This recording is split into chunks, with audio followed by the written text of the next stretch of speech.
ನಾವಿವತ್ತು ಉಪ್ಪಿನಂಗಡಿಯಲ್ಲಿರುವ ಸಹಸ್ರಲಿಂಗೇಶ್ವರ ದೇವಸ್ಥಾನದ ಮಕೆ ಜಾತ್ರೆಗೆ ಬಂದಿದ್ದೇವೆ. ಬನ್ನಿ, ಈ ದೇವಸ್ಥಾನದ ವಿಶೇಷತೆ ಹಾಗೂ ಇವತ್ತಿನ ಜಾತ್ರಾ ಕಾರ್ಯಕ್ರಮದಲ್ಲಿ ಏನೆಲ್ಲ ಕಾರ್ಯಕ್ರಮ ಇದೆ ಅಂತ ನೋಡೋಣ. ಬನ್ನಿ.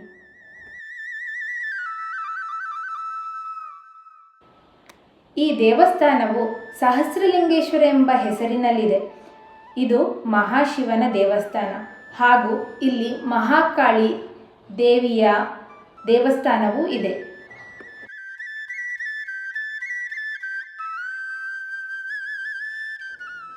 ಈ ದೇವಸ್ಥಾನ ಇರುವುದು ಮಂಗಳೂರಿನಿಂದ ಸುಮಾರು 60 ಕಿಲೋಮೀಟರ್ ದೂರದಲ್ಲಿರುವ NH17 ಪಕ್ಕದಲ್ಲಿರುವ ಉಪ್ಪಿನಂಗಡಿಯಲ್ಲಿದೆ.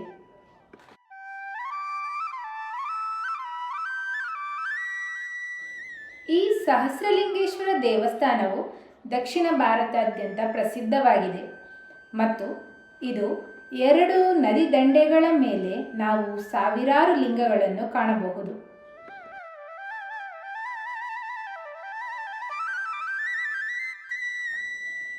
ಇಲ್ಲಿ ನೇತ್ರಾವತಿ ಹಾಗೂ ಕುಮಾರಧಾರ ಎಂಬ ದಕ್ಷಿಣ ಕನ್ನಡದ 2 ಪ್ರಮುಖ ನದಿಗಳ ಪವಿತ್ರ ಸಂಗಮ ಜಾಗವಾಗಿದೆ.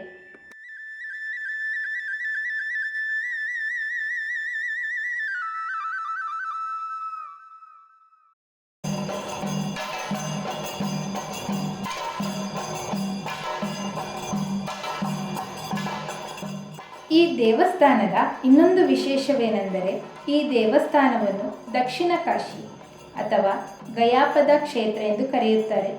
ಈ ದೇವಸ್ಥಾನವನ್ನು ಯಾಕೆ ಈ ಹೆಸರಿನಿಂದ ಕರೆಯುತ್ತಾರೆ ಎಂದರೆ ಕಾಶಿ, ರಾಮೇಶ್ವರ ಹಾಗೂ ಗೋಕರ್ಣದಲ್ಲಿ ಮಾಡುವಂತಹ ಅಂತಿಮ ಸಂಸ್ಕಾರಗಳನ್ನು ಇಲ್ಲಿ ಮಾಡುತ್ತಾರೆ.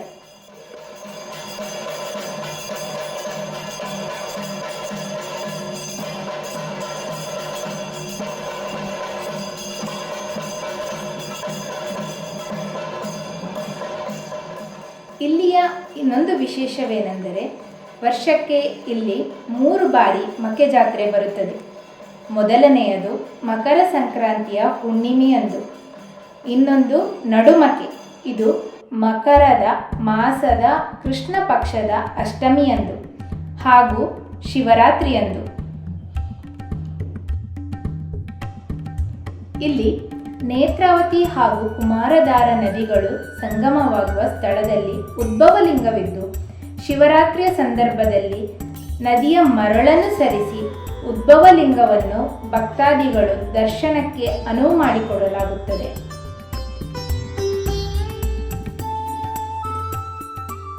ಇಲ್ಲಿ ನೇತ್ರಾವತಿ ನದಿಯ ದಂಡೆಯಲ್ಲಿರುವ ಮಹಾಕಾಳಿ ದೇವಸ್ಥಾನವು ಪ್ರತ್ಯೇಕವಾಗಿದೆ. ಈ ದೇವಿಯು ತ್ರಿಶೂಲ, ಖಡ್ಗ, ಡಮರುಗ, ಪಾನೀಯ ಪಾತ್ರೆ ಮತ್ತು ತ್ರಿಶೂಲವನ್ನು ಕೈಯಲ್ಲಿ ಹಿಡಿದಿದ್ದಾಳೆ.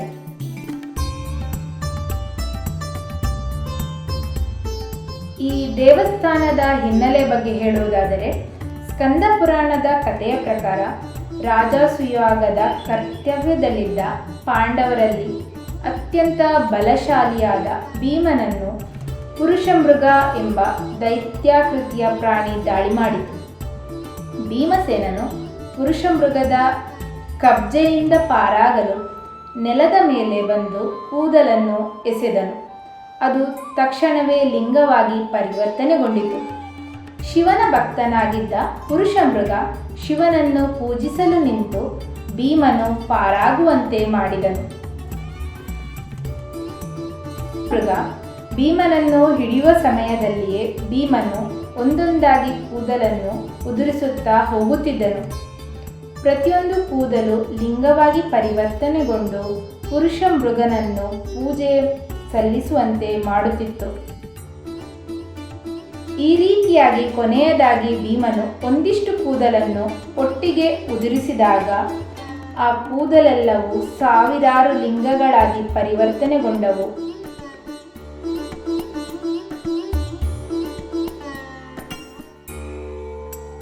ಪ್ರತಿಯೊಂದು ಲಿಂಗವನ್ನು ಪೂಜಿಸಲು ಪುರುಷ ಮೃಗನಿಗೆ ಹೆಚ್ಚು ಸಮಯ ತೆಗೆದುಕೊಳ್ಳಬೇಕಾಯಿತು.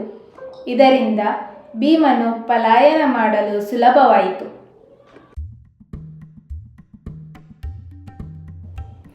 ಹೀಗಾಗಿಯೇ ಅಲ್ಲಿ ಸಹಸ್ರಲಿಂಗಗಳು ಉದ್ಭವವಾಯಿತು.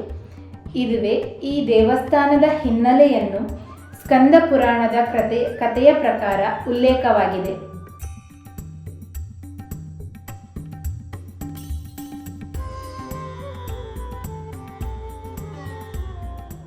ಸಹಸ್ರಲಿಂಗೇಶ್ವರ ದೇವಸ್ಥಾನವು ಸುಮಾರು 2500 ವರ್ಷಗಳ ಹಳೆಯದೆಂದು ನಂಬಲಾಗಿದೆ ಮತ್ತು ಈಗಿರುವ ದೇವಾಲಯದ ರಚನೆಯು ಸುಮಾರು 13ನೇ ಶತಮಾನಕ್ಕೆ ಸೇರಿದ್ದಾಗಿರಬಹುದು. ಮೂಲಲಿಂಗವು ದೇವಸ್ಥಾನದ ಎಡಭಾಗದಲ್ಲಿರುವ ನೇತ್ರಾವತಿಯ ನದಿಯ ದಂಡೆಯ ಮರಳಿನಲ್ಲಿದೆ.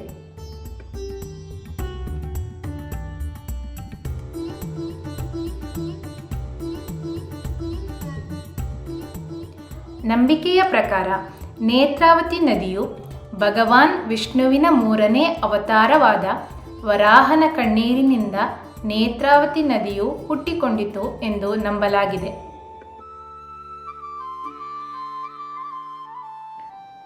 ಕುಮಾರಧಾರ ನದಿಯು ಕುಮಾರ ಪರ್ವತದಲ್ಲಿ ಹುಟ್ಟಿ ಸುಬ್ರಹ್ಮಣ್ಯವನ್ನು ದಾಟಿ ಉಪ್ಪಿನಂಗಡಿಗೆ ಬಂದು ಸೇರುತ್ತದೆ. ಉಪ್ಪಿನಂಗಡಿಯಲ್ಲಿ ಕುಮಾರಧಾರ ನದಿಯು ನೇತ್ರಾವತಿ ನದಿಯನ್ನು ಸೇರುತ್ತದೆ. ಇದರಿಂದ ಪವಿತ್ರ ಸಂಗಮವು ನಿರ್ಮಾಣವಾಗುತ್ತದೆ. ಮಳೆಗಾಲದಲ್ಲಿ ಭಾರೀ ಮಳೆ ಬಂದಾಗ ಈ 2 ನದಿಗಳು ಸಹಸ್ರಲಿಂಗೇಶ್ವರ ಸ್ವಾಮಿಯ ಮುಂದೆ ಒಂದಾಗುತ್ತದೆ.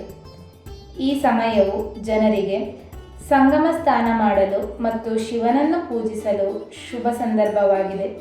ಇದನ್ನೇ ಉಪ್ಪಿನಂಗಡಿ ಸಂಗಮ ಎಂದು ಕರೆಯುತ್ತಾರೆ.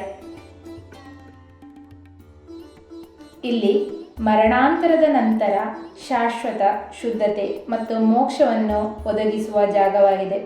ಮೋಕ್ಷ ಜಾತ್ರೆ ಪವಿತ್ರ ಸಂದರ್ಭಗಳಲ್ಲಿ ಭಕ್ತರನ್ನು ದೇವಾಲಯಕ್ಕೆ ಭೇಟಿ ನೀಡಿ ಪವಿತ್ರ ಸ್ನಾನ ಮಾಡುತ್ತಾರೆ.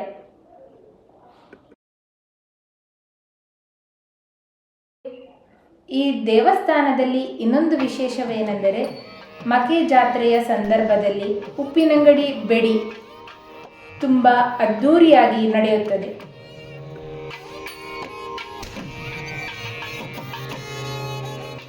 ಮಹಾಕಾಳಿ ದೇವಿಯು ದುಷ್ಟಶಕ್ತಿ ರಕ್ತಬೀಜಾಸುರನನ್ನು ನಾಶ ಮಾಡಲು ದೇವತೆಯ ಆದಿಶಕ್ತಿಯ ಮಹಾಕಾಳಿ ರೂಪವನ್ನು ತಳೆದರು.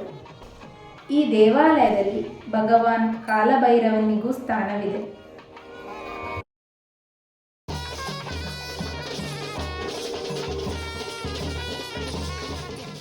ಈ ದೇವಿಗೆ ಇಲ್ಲಿ ಕುಂಕುಮಾರ್ಚನೆ ಮತ್ತು ರಂಗಪೂಜೆ ತುಂಬಾ ವಿಶೇಷ.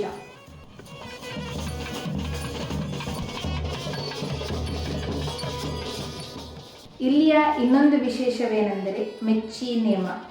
ಪ್ರತಿ ವರ್ಷವೂ ಇದು 2ನೆಯ ಮಕೆ ಜಾತ್ರೆಯ ಸಂದರ್ಭದಲ್ಲಿ ನಡೆಯುತ್ತದೆ. ಈ ನೇಮೋತ್ಸವವನ್ನು ತುಂಬ ಅದ್ಧೂರಿಯಲ್ಲಿ ಮಾಡುತ್ತಾರೆ.